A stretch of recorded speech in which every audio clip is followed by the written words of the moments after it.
Hello, my name is Olga, and today in this video I would like to demonstrate the process of measuring and cutting canvas for your cross-stitch project.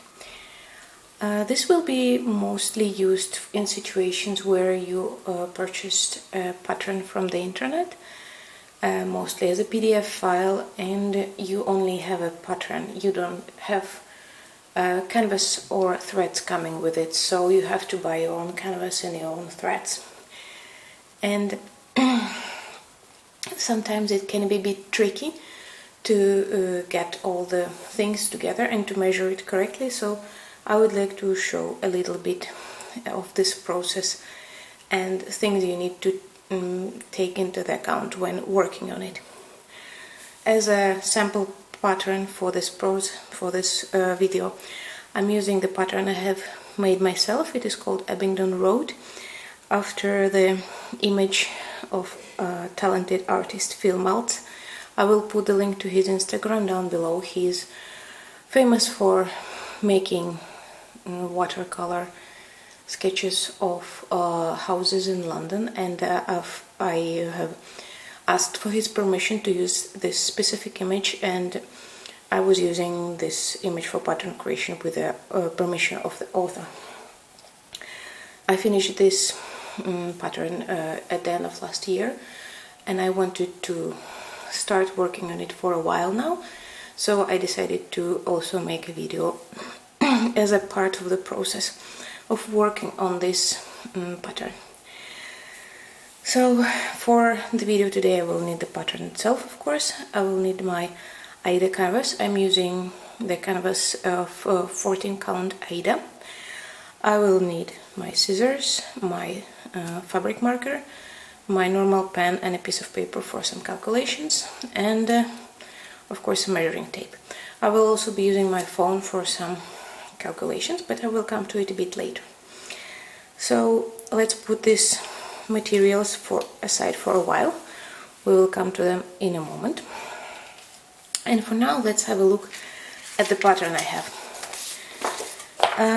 Of course, the pattern may look different depending on which provider or what pattern maker or who made it, but this is the one I make, and it has the front page which shows the whole idea of the pattern itself as it will be when it's finished, or at least this is the what the program I'm using gave as a sample to put on the front page.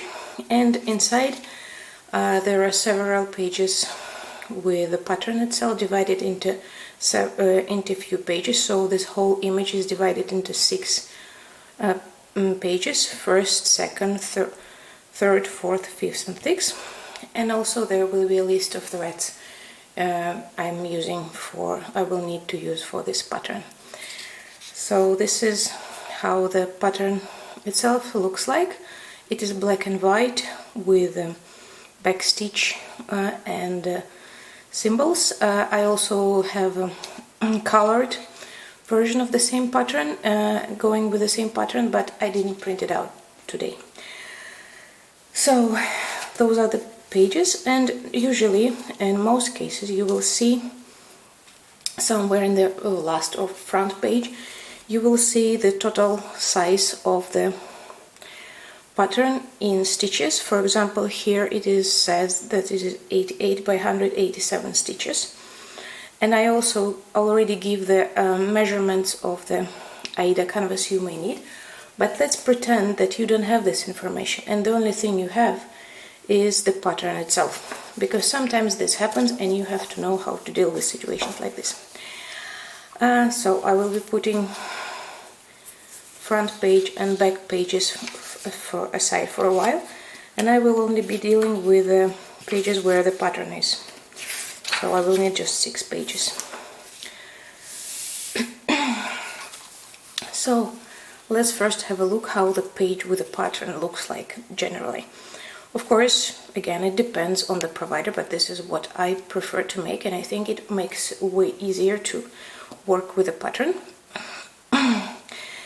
It has stitches divided with a grid 10 by 10, with thicker lines marking every 10 squares. So I put numeration on the top and on the left side for easier use. So let's pretend that this is the first time you're seeing this pattern and you want to see its width and height based on the pattern you're facing. So as you can see, this first page corresponds to this top left part where the window is. So we know that this is this part. To know the width, we also need to have the second page to see the total width of the pattern. Let's find the second page.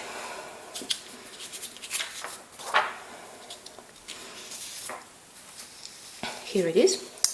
So now we can see the full width of the house on in front of us. We can again check it with a finished image, that this is exactly how it is. And now what we need to do is we need to calculate the full width of the pattern. As you can see, it is marked, so it is 10, 20, 30, 40, 50, 60, 70, 80 plus something. In this case, the last part doesn't have 90 here, for example. So you have to be careful with this final part, because it is not always exactly 10 squares, it can be slightly less. So in this case, you have to calculate the rest manually. I will bring it a bit up close for you to see. So you can see that there are exactly 8 squares. I already put the number here because I was trying to make this video previously, which didn't work out very well. So it is 88 width. So we can take a piece of paper and we can plan our pattern. Let's pretend this is the pattern. We can see from the final image that the width is less than the height, so I'm drawing it as it is. And I will put here that along this side we have 88 stitches. So now we have the width, and now we need to know the height. Let's repeat the process again. We have this top left part, and we need to get 2 more pages, the ones that are following. So we will need pages 1, 3 and 5 for that. So this is page 1, this is page 3, and this is page 5. So you can see that it corresponds to our finished image. We have a pipe, we have a bush, and we have this door entrance to the garden, and also the name. So now we see that we have the full length, the full height of the pattern in front of us. And again, since everything is marked in this case, we just have to follow that this is 70, 80, ending up in 140 stitches, and this part, the full number ending up is 180. But again, there is a little piece which is slightly less than 10 stitches. I will bring it a bit closer, and you can see that it is 7 stitches here. So I put the number 187 as a total height of the project.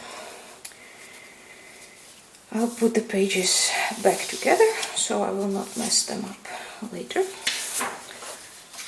So now we take our piece of paper again, and here we mark that the total height of the project is 187 stitches. So now we have the full size of our project marked out. We know that it's 88 by 187, and we know that we're using Aida count 14. I know this in advance because I have already measured, and I know that this will be the size I need and I like, but generally you can just first measure the pattern, and then using a calculator you can try to figure out which size of the canvas will be most suitable for you. So for now we only have the total size of the canvas where the project will be, but we have to be aware of the fact that it is important also to add a couple inches or centimeters on each side for framing. Like for example, here I have a mock-up of the framed pattern, and this part, which is around, which is surrounded with white, is a part that also supposed to be, there should be some canvas here to be able, for framer to be able to put the image inside the frame nicely. If you will only cut exactly the size of the pattern itself, you will probably have to sacrifice some parts of the pattern to be framed, and it doesn't look very nice when you have to do that. So in this case, again, we have to put in mind that we have to have some additional border of our canvas. So I'm adding this border here. Let's see, we want to have additional 2 inches on each side. It is just 2 inches border. So we know the final size of the pattern, and we know which border we need to add. So it is very important to pay attention to the count of the canvas you are using. The higher the count of the canvas, the smaller the finished size of the pattern of the project you will have. When you order some, of course, you know when you're ordering canvas online which size are you getting, and usually when you get a canvas from some online store, you get it coming with a little piece of paper, or if you don't have the piece of paper, first when you get it, just add some information here for you to remember which specific count do you have in this very plastic bag. I keep all my canvases separately in a plastic Ziploc bags, so I will not mess them up together. It just makes my life a bit easier. So here, for example, I know that the piece initially they sent me was 55 by 100. It's a bit less now because I have cut it, and it has the sign Aida 20th count. So please take a look on how small the squares here are. So let's compare this to Aida sign count 14 I have prepared, and you will see that the squares here are way larger. So 10 squares here, which is marked with a marking prepared in advance. This is 10 squares here, and here 10 squares will be probably looking like this. This is just, I'm not saying specifically, this is just to show that 10 stitches here on the count 20 is not the same as 10 stitches on the count 14. So count of the thread is crucial for when you're measuring the finished size of canvas. So now we know the difference. Now we know that you have to be careful and thinking about what canvas count are you using at this very moment. So to make our life easier, we have nowadays a lot of different calculations and different online options for us to calculate. So I will be using a cross-stitch calculator from the Yarn Tree website. I will put it here, maybe I will bring it a bit closer for you to see what I'm doing. Let's see.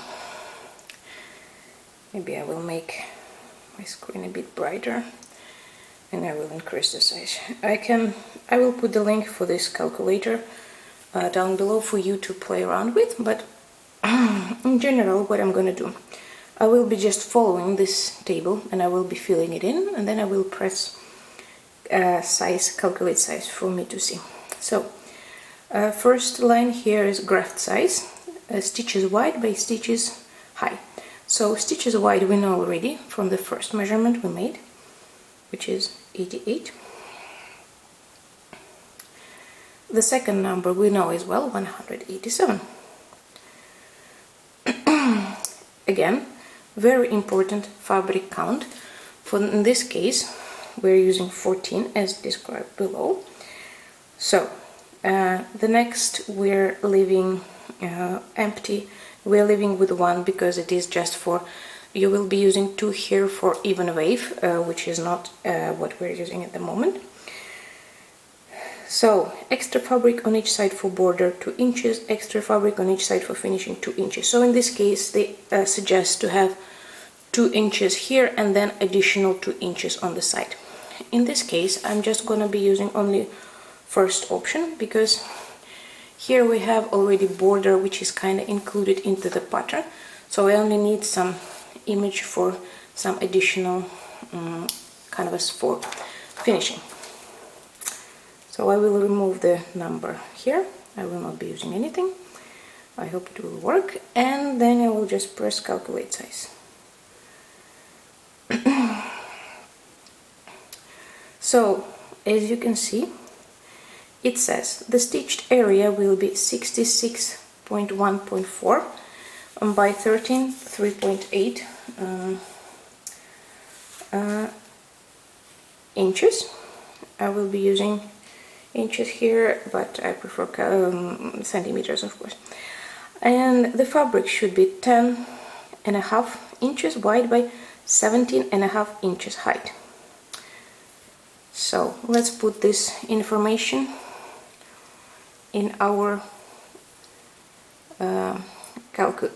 piece of paper. So this is 1.4, 3.8, and the finished size is 1.2. So you can see it has added 2 additional inches to width, and 1.2. So this is our final measurements. So we need a fabric size 1.2 by 1.2, which is pretty much corresponds to my initial calculation. But I wanted to show one more thing. I wanted to show how the size will different if you increase the fabric count to the fabric I was showing before, to the 20 count Aida. So as you can see, it immediately decreased the final size of fabric by 2 inches from width and 4 inches by height.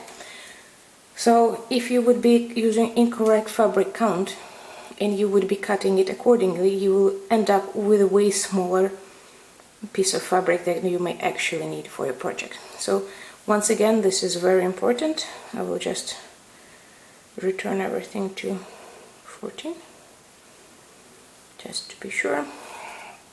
And of course there is suggestion about tapestry needle size and 2 strands of floss for stitching, but this is generally the information you have from the pattern itself. So this is what we have. We have the measurements now, and now it's time to try to cut our fabric. Looking at our measurements, 10 by 10.5, 17.5. I will open up my piece of fabric. I have a piece of which was cut before. Again, I will zoom you up. I'm sorry, my camera turned off by itself by accident, so I'm back to my measurements. So I have decided to cut a piece of fabric 17.5 inch, 17.5 inch on this side, so, and 10.5 each on this side. So let's measure it. Since this we added some border, we don't need to have exactly specifically everything correctly up to an inch, so we have a bit of freedom to move, but still try to keep it close to measurements we have calculated as much as possible. So since we have marked Aida, we can just trace, we can just mark one spot, and if needed we can just trace the line according to the stitches, according to individual crosses. Something like that. So we have our height. And now we are adding our width, 10.5. They will end up approximately here. And again, since we don't need to trace it exactly and we have those helpful cross-stitch lines, I will just go along this line and I will just mark it slightly around that. I will probably increase the speed of this part, so it is not really necessary for you to follow every single tiny step. Okay, I'm almost done.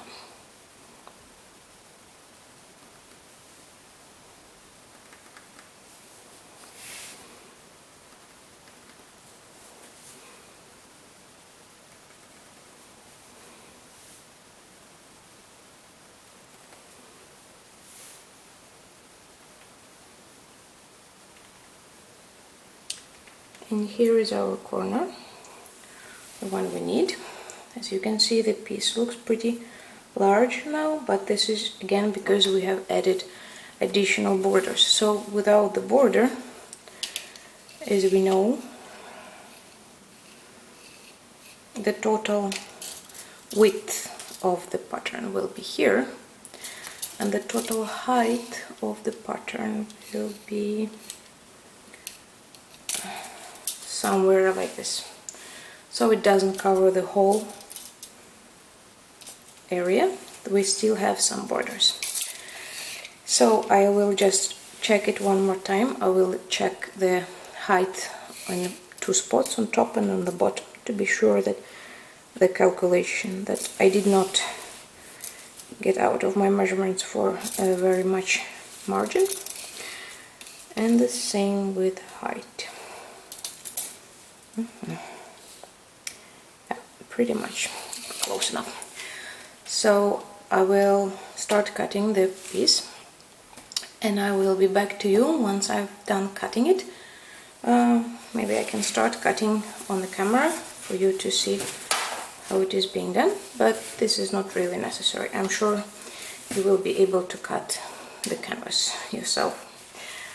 So you're just following this line we have marked out nicely in advance. So this is my first card, and I will continue off camera and I will be back to you with piece already cut. See you soon. Hello, I'm back again with my piece of Aida fabric cut. And there is one more thing I wanted to show, which is the starting of the marking process. If you are a beginner and it's the first time or second time trying to stitch on the canvas, I recommend you to try marking your canvas before start, because it will make the process easier for you to follow. I'm using those Chinese water-soluble markers. I've been using them all the time, and I will put the link to the video with the markers in this top right corner. So what is important to understand before you start marking? What do I refer as marking? I refer to those 10 by 10 grids. I will not be marking every line, but just the thick ones, which mark 10 by 10 grids. And in most projects you will encounter, you will have the middle part, the middle line, marked with, in this case I have it marked with the red color, and this little triangle on top, so this line marks the very center. This is the center of the height. Let's find the center of the this is center of the width, and I will find the center of the height. Okay, so this is the center of the height. It will be, if you look at the final project, it will be approximately somewhere here.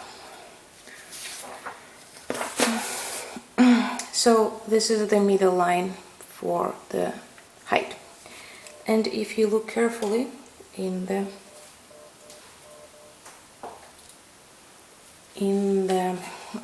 pattern, you will see that on some page those lines come together. So this is the width, this is the height, and here I will just carefully mark out this 4x4 square. This is where the very center of our project is gonna be. I'll show it a bit closer. You can see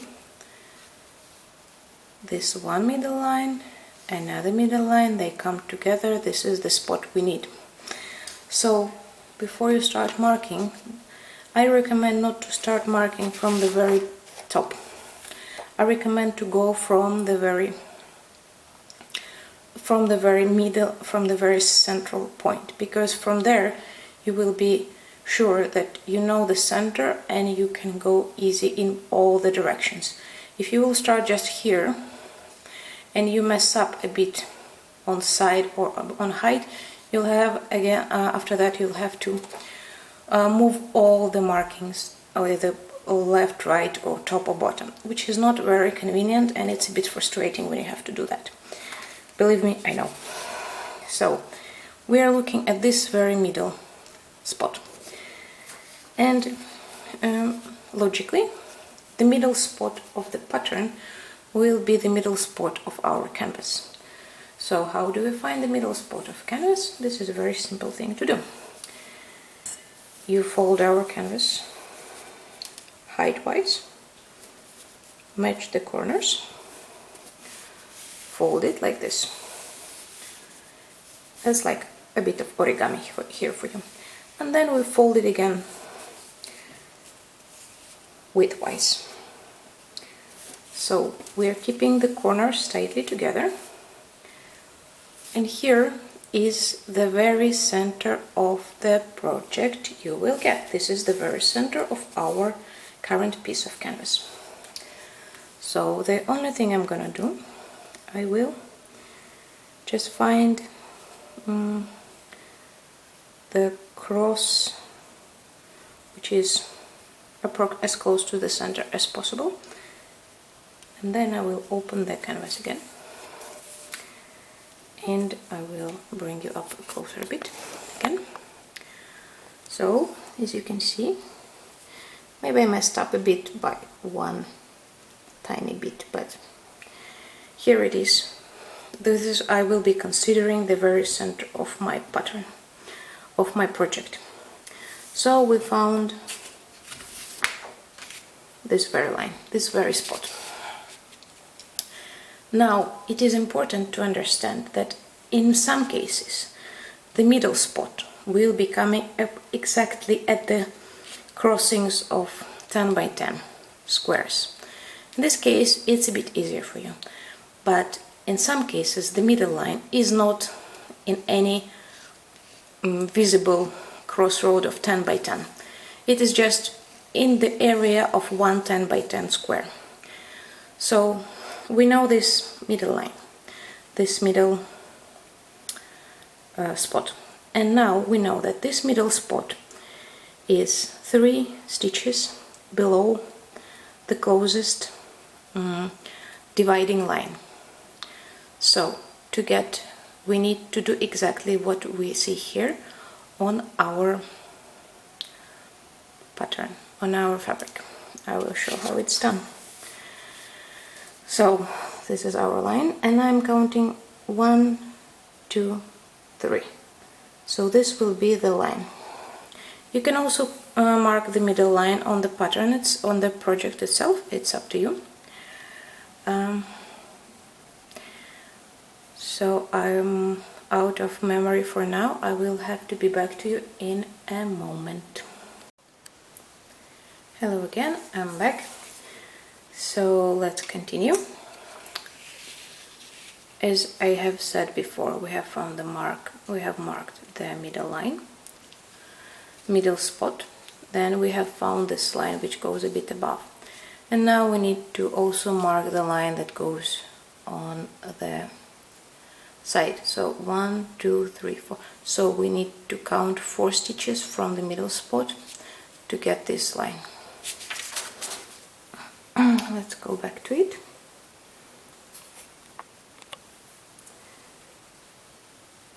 One, 2, 3, 4.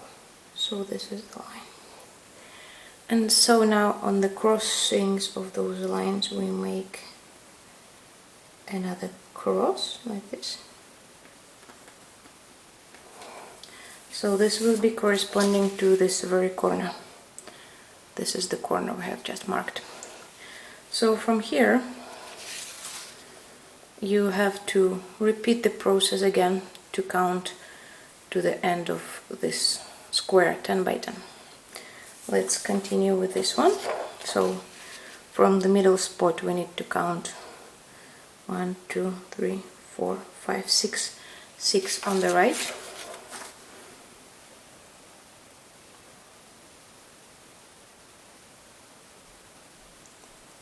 Or maybe we can just calculate 10 from the line we have marked just now. 1, 2, 3, 4, 5, 6, 7, 8, 9, 10. I need to check myself because I'm a bit far away. 1,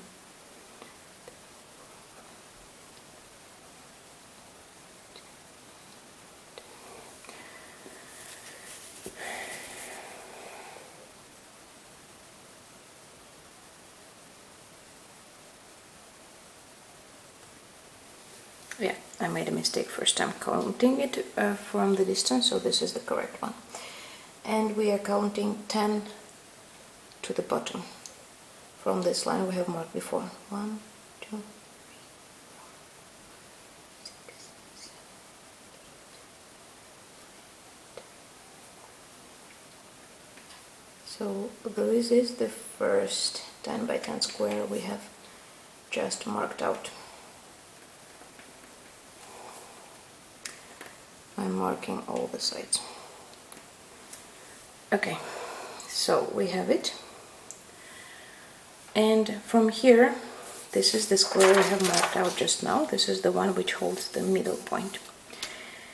And now we know that we should be doing the same process to the side. We need to make 4 more squares on the left. And on the right from this square we need to have 1, 2, 3, 4. 4 and something. 4 and 8 stitches. Don't forget this line which has not 10 stitches but 8. So in this case you only have to measure 8 stitches. So to make life a bit easier, I also recommend once you have the first square, it is easier for you to count additional squares. And to count the additional squares you can use the diagonal method, which is just you count 1, 2, 3, 4, 5 and so on till you get 10. I will sit down a bit to make this diagonal method work, and I hope it will be easy to see on camera for you as well. So I have this corner of the square, and I know that, for example, diagonally from it there will be one more square, and so it is a bit easier for me to calculate it this way. I mark this as the corner and I count by diagonal 1, 2, 3, 4, 5, 6, 7, 8, 9, 10. So this is the corner of my next square. And just to check myself, I'm counting down to see that it is indeed has 10. 1, 2, 3, 4, 5, 7, 8, 9, 10. Okay, so now we have this 10. And to find the corners, once you have 3 corners, it's easy to find the 4th corner. So now we have marked out this square, for example. So from here it will be not so hard for you to keep going, marking your way to the sides. The most important part we found is the middle part, middle cross. And so once you are done finishing it, you can also put, once you're done marking the whole area, I will finish my markings off camera. Thank you for being with me, and I'll see you again soon. Goodbye.